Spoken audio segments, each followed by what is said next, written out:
안녕하세요. 올해로 40대가 됐지만 40대로 보이지 않을 정도로 어려 보이는 남자입니다. 주변에서도 저를 어리게 봐주는 사람들이 많아서 나이에 대한 부담감이 크게 없는데요. 그래서 그런지 자랑은 아니지만 아직까지 결혼을 안 했습니다. 솔직하게 말씀드리면 안 한 게 아니라 못했다는 게 더 맞을 거예요. 덩치가 큰 편이 아니라서 키 큰 여자는 웬만하면 만나지 않으려고 하고 무엇보다 성격도 소심한 편이라서 여러모로 고민입니다. 마음에 드는 사람이 있으면 곧잘 연애는 하는 편이지만 그래도 연애까지 이어지지 않는 사람도 워낙에 많거든요. 잡생각도 많아서 그런 부분에서 여자들이 그렇게 좋아할 만한 스타일이 아니라는 것을 스스로 알고 있습니다. 잘생긴 다른 남자들보다 확실히 연애 경험이 적은 것 같아서 관계에 있어서 상처도 잘 받는 편인 것 같아요. 그러다 보니 연인끼리 싸우는 것도 싫고 행복하게 만나다가 헤어지는 것도 두렵다는 생각이 많이 듭니다. 진하게 연애를 하다가 지금까지 연애를 안 한 지는 3년 정도 된 것 같습니다. 못한 건지 안 한 건지 정확히 알 수는 없지만 반반이라고 생각하면 되지 않을까 싶습니다. 저도 남자이기에 여자를 만나기는 했었어요. 그렇지만 사랑이 아닌 그건 본능적인 만남이었었죠. 이런 식의 만남도 오랫동안 계속하다 보니 뭐랄까 허무함이 드네요. 주변에서는 결혼하고 애 낳고 애 키우며 살아가는데 정신없어 보이는데 그런 거에 비하면 지금 제 삶이 만족스럽기도 하고 한편으로는 상당히 힘들기도 합니다. 육아는 힘들어 보이면서도 커가는 아들 보며 사는 모습들이 행복해 보이기도 하더라고요. 어떤 면으로는 그런 사람들이 부럽기도 하고 또 어떤 면으로는 지금의 제 삶이 만족스럽기도 합니다. 벌써 40대가 됐다는 건 세월이 야속하다고 느껴지네요. 고군분투하며 열심히 살아왔지만 결혼할 시기를 통째로 놓친 것 같아서 이제는 정말 죽을 때까지 혼자 지내야겠다는 생각이 들기도 합니다. 그래서 요즘에는 한편으로 더 아쉬움이 들더라고요. 그렇다고 능력이 좋아서 돈을 많이 모아둔 것도 아니고 조금씩 번 돈으로 집에 연로하신 부모님 도와드리고 철없이 놀다가 지금까지 어렵게 살고 있는 여동생 시집 가는데 보태주고 이번에 제 조그만 집은 마련해 놓긴 했어요. 남들은 저처럼 착하고 가정적인 남자 없을 거라며 선이라도 보라고 하는데 그런 자리는 더욱 싫은 거예요. 선을 안 본 것도 아닙니다. 하지만 조건과 겉모습만 보고 결정 지어야 하는 것들이 뭔가 정이 없어 보여요. 몇 번 안 되다 보니까 자연스럽게 선도 보기 싫다는 생각이 들더라고요. 그래서 좋은 사람이 떡하니 나타나서 그냥 결혼하게 되면 하는 거고 안 되면 마는 거고 마냥 그렇게 생각하고 지냈죠. 무슨 재미로 사냐고요? 어쩌겠습니까? 100세 시대에 결혼도 안 하고 있겠다. 딱히 즐기는 취미거리도 없겠다. 술자리나 사람들을 썩 좋아하지도 않았던 저는 캠핑하러 다니며 취미생활을 즐기곤 했습니다. 캠핑 2달 차인데 처음에는 손도 많이 가고 이건 쉬러 다녀오는 건지 피로를 쌓으러 가는지 몰랐었지만 서울과 부산 그리고 강원도까지 2~3번쯤 다녀보니까 그때부터는 캠핑할 때 쓰는 장비 설치도 능숙해지고 캠핑 생활에 적응하다 보니 불편함은 느껴지지도 않고 좋은 점이 너무 많은 거예요.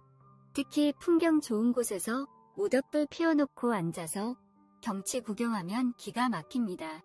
좋은 공기를 마시며 또 그곳에서 해먹는 음식은 얼마나 맛있던지 이제는 랍스타 같은 음식들도 한번 도전해볼 생각입니다. 물론 라면을 끓여 먹어도 고급 레스토랑 부럽지 않고요. 캠핑을 하다 보니 주변에 캠핑하러 온 사람들을 마주하게 되는데요. 젊은 커플부터 아이와 함께 온 가족들까지 혼자보다는 여럿이서 많이들 오더라고요. 부럽기는 했어요. 왜냐하면 캠핑 와서도 말을 안 하고 있으니 조금 뭔가 심심해지더라고요. 나는 언제쯤 여자랑 같이 올 수 있을까? 라고 생각하면 또 한편으로 우울해지기도 하지만 그건 그저 저에게 바람일 뿐이니까 그냥 그러려니 생각하려고 노력하고 있습니다. 근데 얼마 전에 참 기억에 남을 만한 재밌는 일이 있었습니다. 어느 날 주말이었어요. 그날도 어김없이 캠핑을 다녀오려고 바리바리 싸고, 그때는 여름이 끝나고 점점 날씨가 추워지고 있었고, 특히 낮과 밤의 기온 차가 심해서 긴 팔과 긴 내복으로 완전히 무장을 하고 집을 나섰죠. 집에서 1시간쯤 떨어진 곳인데 제가 좋아하는 걸그룹 음악을 틀어놓고 따라 부르며 오니까 금세 도착했네요. 요즘에는 걸그룹도 예전처럼 상큼한 게 끝이 아니고 정말 세상에 저런 요정이 다 있나 싶은 생각도 듭니다. 귀엽고 섹시하고 심지어 노래도 중독성이 강하더라고요.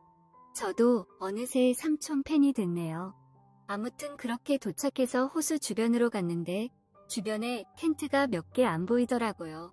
나름대로 캠핑하기 좋은 장소로 유명한 곳인데 아마도 갑자기 날이 쌀쌀해져서 그런지 아니면 다들 먹고 살기 팍팍해져서 그런지 확실히 사진에서 보던 것과 다르게 캠핑하는 사람들이 줄은 것 같더라고요. 곳곳이 텐트를 설치하다 보니 해가 지려고 했습니다. 제가 제일 좋아하는 모닥불도 피웠고요. 그렇게 불을 피워놓고 앉아서 간단하게 주워 먹을 거 펴놓고 넷플릭스나 보고 있었습니다. 그렇게 한 편을 다 볼 때쯤이었나요? 옆에 있던 텐트에서 인기척이 들려서 고개를 돌려보니 여자 한 명이 텐트에서 나왔습니다. 여리여리해 보이는 그 여자가 고개를 쑥 들어 올렸고 긴 머리카락 사이로 얼굴이 보였습니다. 단아하고 청순해 보이는 얼굴인데 저보다 10살은 어려 보였습니다. 저도 남자인지라 낯선 곳에서 아리따운 여자를 마주하니 순간 심장이 쿵쾅댔습니다. 잠시 후 그녀는 저를 쓱 보더니 화장실 쪽으로 가더라고요. 표정에 기운이 없어 보였습니다. 같이 온 남자랑 싸웠거나 뭔가 분위기가 안 좋아서 그런지 모르겠지만 아무튼 이렇게 좋은 곳에 와서 저렇게 시큰둥하게 있으면 손해가 아닌가 하면서 혼자서 의아해하고 있었는데 저랑 아는 사이도 아니니까 별 생각 안 했습니다. 근데 그녀가 나간 후에 그녀의 텐트 안에서는 다른 인기척이 들리지 않았고 보니까 다른 신발도 없더라고요. 그녀는 혼자 온 것 같았어요. 캠핑 2달 차에 저 말고 혼자 온 사람을 본 적이 없었기에 은근히 반가웠습니다. 잠시 후 그녀가 화장실에서 돌아왔고 저는 식사를 준비하려던 참이었어요. 곧이어 그녀의 텐트에서는 부스럭 소리가 났습니다. 그러더니 그녀가 제 쪽으로 오더라고요. 그러더니 상냥하고 나긋한 목소리로 부탄가스 하나 남으면 달라고 부탁을 하는 겁니다. 저는 설레는 마음으로 차에 가서 트렁크를 열어보니 전에 쓰다가 남은 게 있더라고요. 그래서 하나 줬습니다. 그 여자가 있는 텐트와는 거리가 가까워서 계속 얼굴이 보였는데 식사를 준비하려는 것 같은데도 표정이 내내 어둡더라고요. 얼마나 흘렸을까요? 저도 요리한 음식을 먹은 후에 이것저것 해 먹으니 너무 배부르더군요. 사온 과일이 그대로 남았습니다. 버리기도 아깝던 찰나에 옆 텐트에 있는 그 여자가 생각났습니다. 그래서 그 텐트 쪽으로 갔는데 이상하게도 요리하는 소리 등 아무런 인기척이 없는 거예요. 일단 남은 과일을 접시에 담아서 텐트 앞에 갔습니다. 싸온 음식이 많아서 과일 좀 같이 나눠 먹으면 어떠냐고 말을 꺼내는데 텐트 안에서 그 여자는 잠이 들었는지 인기척이 들리지 않았습니다. 가까이 가니 여성의 실루엣이 보이는데 누워있는 것 같았어요. 저는 이상한 느낌이 들어서 텐트를 열어봤는데 글쎄 여자가 가스를 킨 채 누워있는 거예요. 저는 깜짝 놀라서 여자를 흔들었는데 일어나지 않았어요. 저는 예전에 배워둔 인공호흡으로 흉부를 압박했습니다. 얼마나 지났을까요? 숨가쁜 호흡을 내쉬고 그녀가 눈을 떴습니다. 여자는 다행히 상태가 괜찮아 보였고 저는 얼른 시원한 물을 여자에게 건넸습니다. 여자는 물을 벌컥벌컥 마시고 있고 저는 그 여자에게 큰 소리로 말했습니다. 이 좁은 공간에서 가스를 켜놓고 있으면 그냥 죽겠다는 거 아니냐고. 무슨 일인지 모르겠지만 절대 이렇게 하지 말라고 그녀에게 말했습니다. 그래서 그녀는 눈물을 흘리며 그렇게 그 여자가 정신이 제대로 들릴 때까지 나쁜지 못하도록 계속 옆에서 지켜보고 있었습니다. 시원한 물을 던져 가스를 하라고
이름을 말하고 나이는 몇 살인지도 말하고 어떤 일을 하고 있는지, 좋아하는 건 뭔지 서로를 알아가는 긴 대화의 시간을 가졌습니다.